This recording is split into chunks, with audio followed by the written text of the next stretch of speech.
makes a great drummer? Everybody give me one thing you think makes a great drummer. So we'll start over here. What makes a great drummer? I guess first off, Keeping time? Yeah. Yeah, of course, keeping time is the most important Yeah. thing. So yeah, that's part of it. Being like flexible. Being flexible, so having diversity, Yeah. like styles maybe. Knowing when to get quiet or get louder, knowing how to like feel. Dynamics, Yeah. exactly. That pocket. Pocket, so the feel, playing the appropriate feel with the band. Being tasteful. Being tasteful, okay, so having style and musicality. All right, so what I wrote here, styles and musicality, which we touched on. Can a drummer, you or any other drummer, play multiple different styles? Doesn't necessarily mean that like you're an expert at any of these, right? Because for me, I can play jazz, but I'm not a great jazz drummer. I just basically had to learn it to be a professional drummer. So having a basic knowledge of if you get called for a gig, like, hey man, we're playing a blues gig on Friday, can you play with us? And you be ready, Hey, we're playing a Latin gig, we're gonna be playing like Brazilian samba and bossa nova, can you do it? So you wanna have a basic knowledge of those things if you're interested in those. If you wanna bring diversity to even your rock drumming or church drumming, having a basic understanding of all these styles is gonna help you. Next. Reading ability. Can you sight read? Does that mean like someone puts a chart in front of you and you're like immediately you can play it? Maybe, maybe not. It's not a big deal if you don't. I totally recommend you do. It's definitely a process to like learn how to read music. But you should have a basic understanding of how to read music mostly because if you want to develop your drumming, most of the drumming books have transcriptions in them of the drum grooves. And you want to at least understand what the drum groove is. You can listen to it over and over again, but if you can read it or at least see it on paper, you can start to understand what it is maybe faster than trying to listen to it and play along. Because if we're talking about a more complex style of drumming where you're playing a lot of different fills and stuff like that, you may want to see that. I prefer it that way. But it's not a big deal if you don't, especially if you want to be a professional drummer, if you want to do it for a living, you definitely have to read. There's going to be gigs that call you that they're not going to give you any of the songs or anything. They're just going to be like, yeah, just show up. There actually was a wedding gig I played one time where they gave me a whole leather book of like charts, and they didn't call the charts by the name, they called them by the number. And the band leader was really energetic, like he was totally like a James Brown kind of guy. And he turned around, he told me before the gig, he told me, he's like, don't ever stop the beat. And I'm like, what? Like, I didn't know what that meant, but he basically was asking me to be a DJ because I don't know if you've ever been to like a wedding or anywhere, like if the music stops, it's awkward, right? Like it's silent, like someone needs to talk or something, right? Well, in these type of bands, like these wedding bands, like they're all thrown together with a bunch of pro musicians, so like no one's really the talking person. And no one wants to hear you talk in a wedding band, they just want to keep dancing, right? So while I'm playing, he's yelling numbers at me. Number 131! I'm like, so I'm playing, and I'm trying to find number 131. I don't know what song that is, but I was actually yelling back at him, what song is that? Like Brick House, or whatever, so. But yeah, he literally wanted me to segue all the songs together, even though they were at different tempos.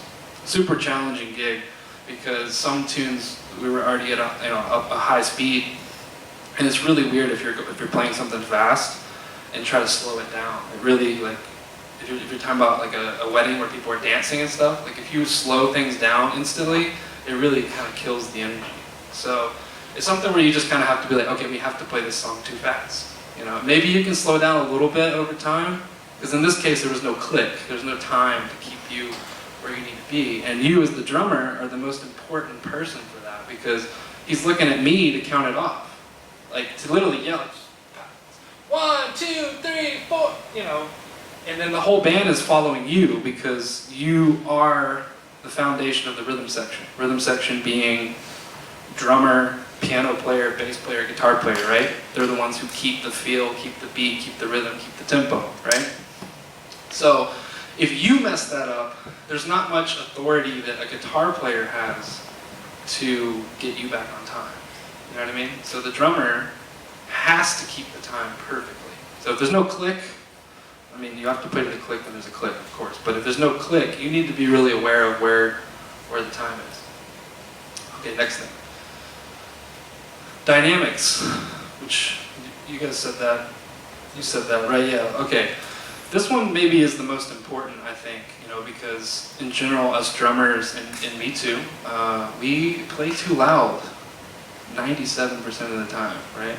I made that percentage up, but in general, we can always bring it back a little bit, And there is moments where you need to play with feeling, of course. You gotta hit the snare good. You gotta, play well. But it also depends on what size venue you're playing in. So if you're playing in a really big auditorium, and you're behind a drum cage, you have a little bit more permission to play louder.